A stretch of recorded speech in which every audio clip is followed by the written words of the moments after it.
So, what does it mean to be great? What does it mean to be great? Some of you may remember someone called Muhammad Ali. Do you remember his boastful tagline, "I am the greatest"? We hear other people make those same claims, calling for our attention, and even to this day, we still debate what greatness is. And here it is in the heart of the very gospel we read today. The scene has a familiar ring.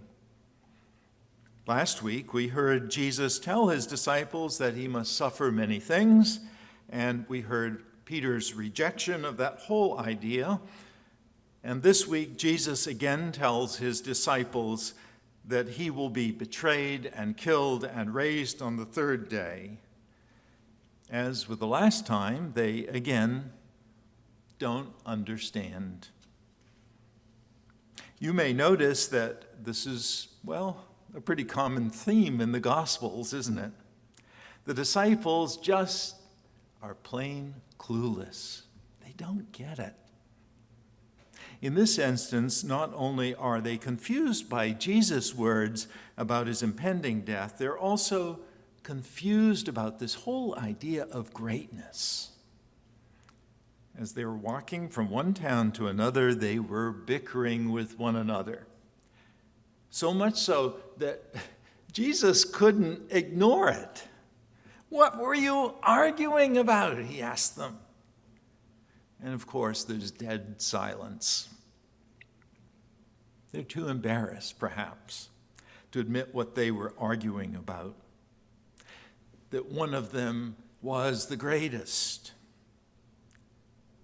And perhaps they were boasting. Perhaps they were boasting of which one of them had spent more time with Jesus or had performed the greatest miracle, or maybe they were even speculating if their teacher really is killed, who's going to take over? Well, we really don't know what the conversation was all about, but what we do know is that Jesus was not impressed. And so he tells them, whoever wants to be first, that is, the greatest, must be last and be a servant of all. Well, you remember last week, Jesus said to Peter, "Get behind me, Satan," which was a pretty severe rebuke. This is maybe not quite as strong, but what Jesus had to say to them was pretty stinging, because this is definitely not what they had been taught. And let's face it, it's not what most of us have been taught either. Greatness, we assume, implies power and accomplishment and fame and wealth, all the other things we associate with it. Things that allow you to do things, to influence people, to make things go your way. And this is not what Jesus says. And to drive his point home, Jesus scoops up a little child into his arms and tells them that whoever welcomes a child like this welcomes him. And suddenly it seems like Jesus has gone from saying something a little odd, that is, to be first, you have to be last, to something that's completely crazy. As we know, in the first century, children had no standing whatsoever. They were simply there. Their parents loved them, of course. All parents loved their children, but kids had no rights. They had no influence. They were, in a sense, of no account. They were utterly dependent. They were completely vulnerable. And they were absolutely powerless. And so how could caring for a child count as greatness? It really is nuts, isn't it?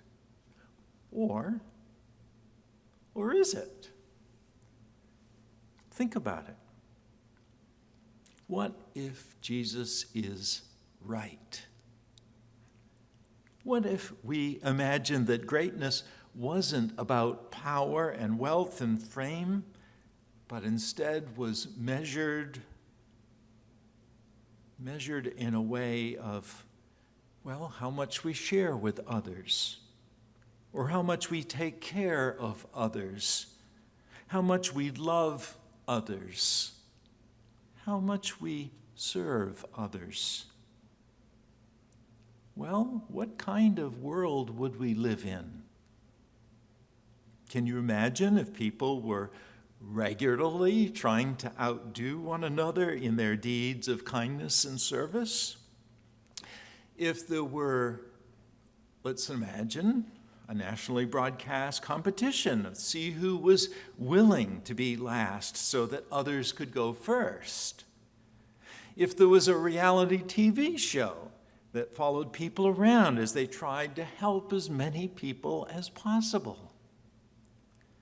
What kind of world would we live in then?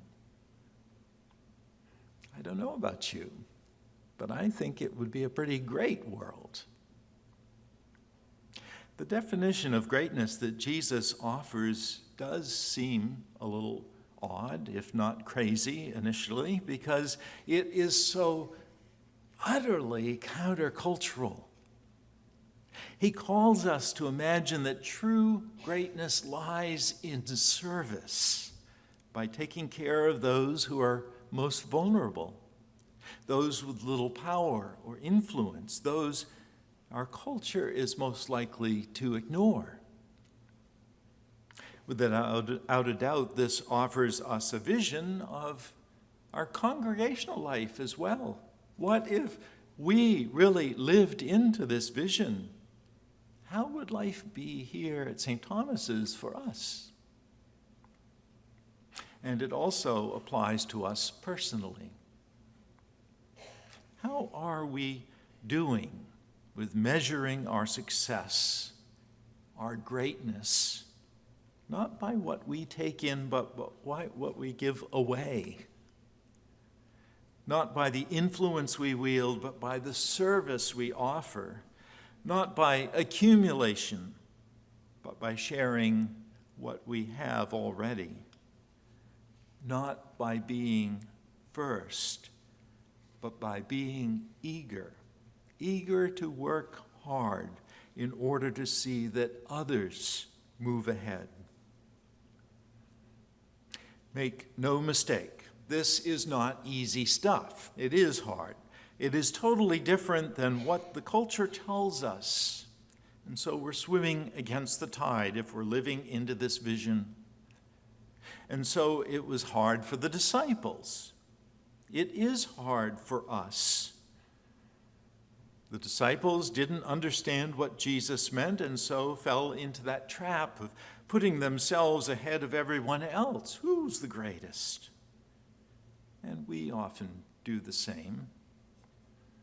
Looking out for ourselves rather than others, trusting less in God for our security than we do our wealth, shutting others out rather than inviting them in, seeking our welfare rather than those around us.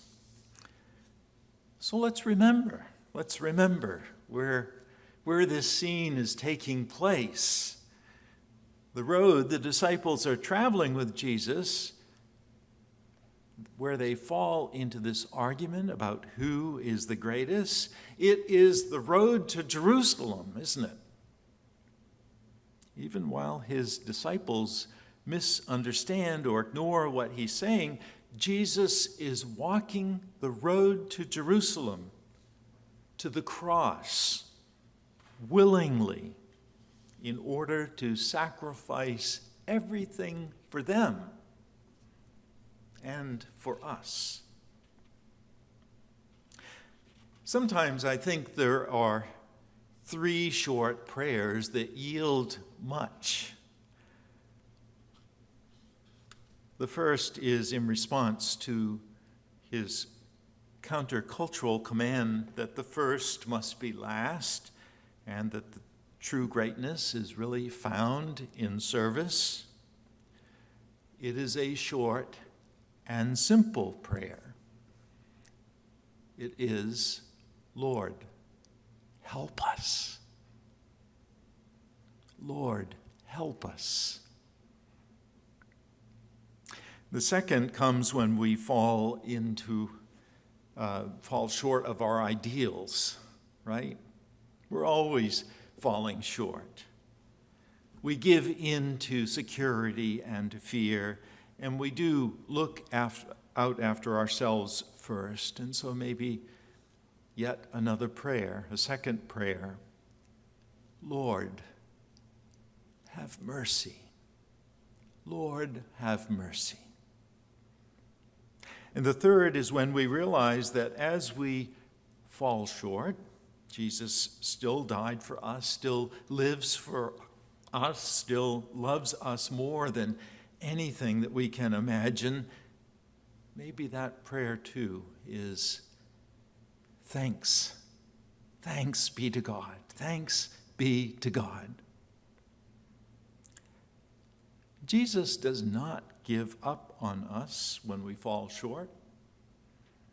Jesus still offers a different vision for us to follow in the way and invites us to join him in that, to imagine or work toward a whole different world.